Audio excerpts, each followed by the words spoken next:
Jujutsu Kaisen and Chainsaw Man are two series that get paired up a lot regularly. This is mostly due to the fact that they are new-gen animes with very similar power systems and a very similar story.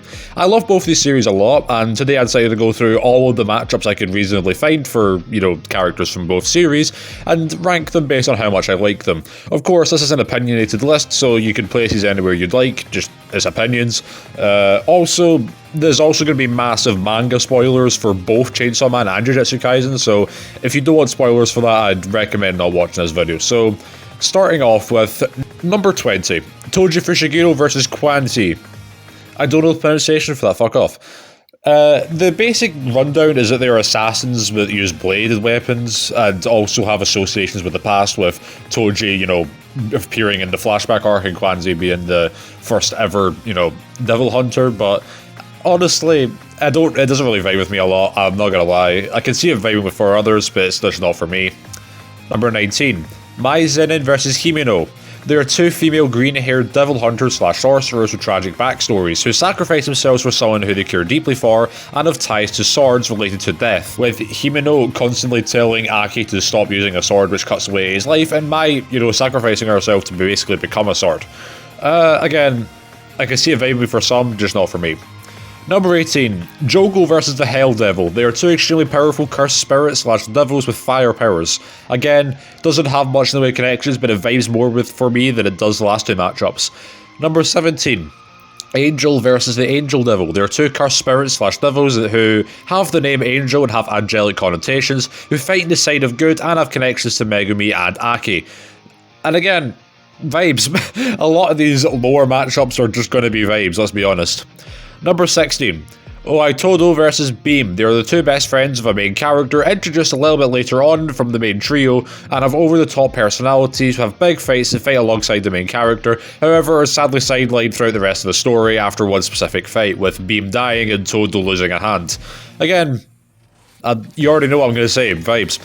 Number 15, Miwa versus Kobeni. There are two very similar in personality fighters who attack with blades, are extremely weak, but survive almost every encounter despite that. Number 14, Naname versus Kishibe. They are old, tired blood mentors to the main character who are known for their overtime work. Again, say it with me now. Vibes. Number 13, Nobara Kukizaki versus Power. They are female, bratty, hammer-wielding characters who are part of a trio. Honestly, this is the worst one out of the main trio matchup selection. It's okay, I guess, but I do prefer a lot others above it. Number 12, Toji Fushiguro versus Hifumi Yoshida. They are highly skilled martial artists who are capable of keeping up with some of the strongest opponents. They are highly respected due to Toji being known as a sorcerer killer and Yoshida having, to protect Denji, showing the Makima thinks highly of him. They both have a demon sidekick as well. They also both appear as side characters who have an important role later on.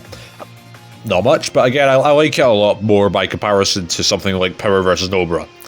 Number 11, Ryomen Sukuna versus the Gun Devil. They are two of the biggest antagonists from their respective worlds and have different fragments of themselves scattered around the world and pose as a common motivator for characters to become sorcerers / hunters. They also both take over Aki and Megumi towards the end of the story, forcing the main character to fight them.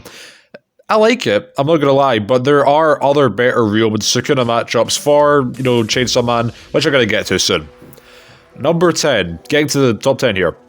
We have Ryomen Sukuna versus the Falling Devil. They are man-eating monsters who sit at the top of their respective hierarchies, with the Falling Devil being a primal feared devil, and Sukuna being a special grade curse. They both possess human bodies and have cooking motifs. They're also both known for having more limbs than the average person. They also contrast with the Falling Devil being strictly professional in what she does, and only commits just enough brutality to prepare dishes. Meanwhile, Sukuna is rude and is very petty, and just sees most humans and curses as completely beneath him, and enjoys causing them as much pain as possible.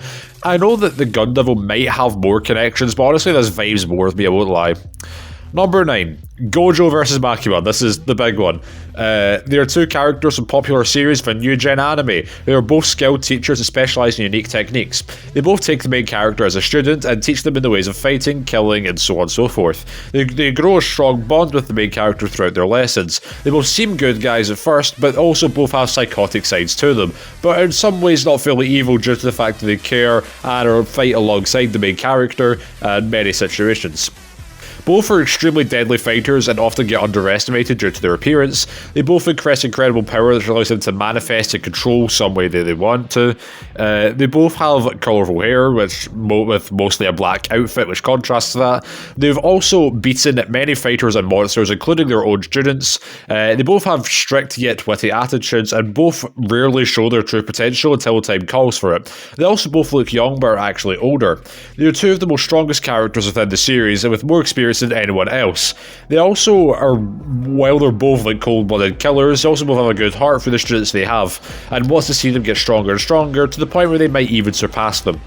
They also become such a big threat that entire teams and plans are made specifically around killing them. I like this matchup. It's not great in my opinion, it's not bad either. It's just okay, and I'm excited for the death battle. I didn't make this this thumbnail rather for that, but you know, we'll see. Number 8. Ryoma and Sukuna versus the Darkness Devil. They are legendary ancient evils that get more powerful with the amount of fear surrounding their name. They are both seemingly immortal as well, with Sukuna even coming back after his death and the Darkness Devil just not dying. They both create their own domains, and their main attacks are through slashing and cutting and cleaving. However, they also gain other abilities as well over time. They both have extremely good regeneration, have connected to shadows in some way. They both make contracts with people and both love to mock their opponents, even using their opponent's form of attack against them. However, while Sukuna seems to hold back and kill his opponent with the weakest possible attack to mock them, the Darkness Devil prefers to strike hard at the start, dismembering their opponent before they realise what's going on without killing them first, in order to cause more fear. Number 7. Kokichi Muta versus the Angel Devil. They are the two best boys of each series who have a close relationship and care for a fellow person within their organisation, which revolves around hunting evil creatures birthed from the negative aspects of humanity. Both of them were cursed since birth due to living horrible lives, with Kokichi just having paper glass skin and bones. Meanwhile, the Angel Devil killed whoever he touched, which I guess is a contrast there as well. They also both conspire to enter a literal spiritual contract with the main villain. They were both unable to protect the ones they loved, but contrast with the Angel Devil's loved one dying, and Kokichi dying almost instantly after getting his body back. The basis of their horrible powers have been accumulated up over the years. Both have been commanded to do opposite things, with Kokichi being ordered to kill a cursed devil coming from inside the main character, and the Angel Devil basically wanted to force out and bring forth the evil being within the main character. I don't know if I explained all that correctly, but again, it vibes a lot. There's a lot of connections, and I think it's also a really cool fight as well. Number 6. Yuta Kotsu versus Asa Mikita. They are two young teens who started out antisocial and suffered great loss in their lives. They would in some ways blame themselves for these events and live carrying a lot of guilt. They would both share a bond with and make pacts with powerful monsters in their world, being Yoru and Rika. These monsters would give them power and make them stronger. They also both go to schools where people can hunt and train monsters within their worlds. They also both meet new people who they share bonds with. And after a mission with the person who they were with is almost killed, they would resolve to help others. They would also be in conflict with the main character for at least a moment in time. I like this matchup, but again, there are some issues with it in my opinion. I think there are better Yuta matchups. Maybe there are some better Asa matchups out there as well. Number 5. Yuji Itadori versus Denji. They are the main protagonists of a new generation shonen manga that has become extremely popular, and their official adaptation is from MAPPA. They were both orphaned, easygoing teenagers who lived in urban Japan, who gained supernatural powers and eventually joined a high-level government agency, devoted to ridding devilish creatures made of negative human emotions that infest their world. Both of these creatures are also capable of working with humans via contracts. Both fused/merged with creatures in a life or death situation, being Sukuna and Pochita, giving them powers. Said creatures end up being one of the strongest entities in the series. Both characters try to use their newly gained abilities to help others. Both get drafted into an organization after getting personally recruited by one of the most powerful and feared fan-favorite characters in their world, being Gojo and Makima. They're both initially tasked with finding fragments of a powerful being with the intent of summoning just to kill them, being Sukura's fingers or pieces of the gun devil. They both mainly work as a group of three, with the two best friends who they form a sibling-like dynamic with, including a stoic yet quiet, loyal, black-haired swordsman who can summon animal-like spirits to aid them in battle, being Megumi and Aki, and a sassy, hammer-wielding, light-haired tsundere girl with powers which manipulate their body in some way, being Nobara and Power. They both are mainly close combat-oriented fighters with brawn-over-brain fighting style, though they've learned to improvise and pull off some clever moves in the midst of battle. Both are capable of affecting another one's memories. They're both also pretty mentally fucked up in many opposite ways. They also both are consistently threatened with death from their higher-ups. They also both died for a short period of time before coming back new and improved. They also both have a monstrous final form where the devil inside them basically takes them over and augments their abilities to the point where they just fold every other enemy they face.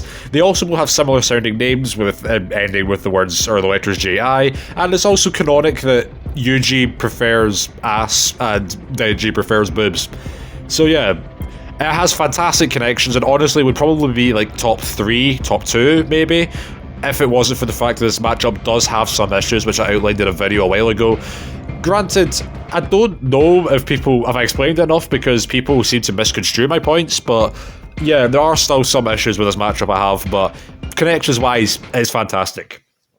Number 4, Choso versus Power. They are two semi-cursed cursed spirits/devils who are initially on the side of evil but join good after forming a good bond with the main character. They also both have the ability to manipulate blood.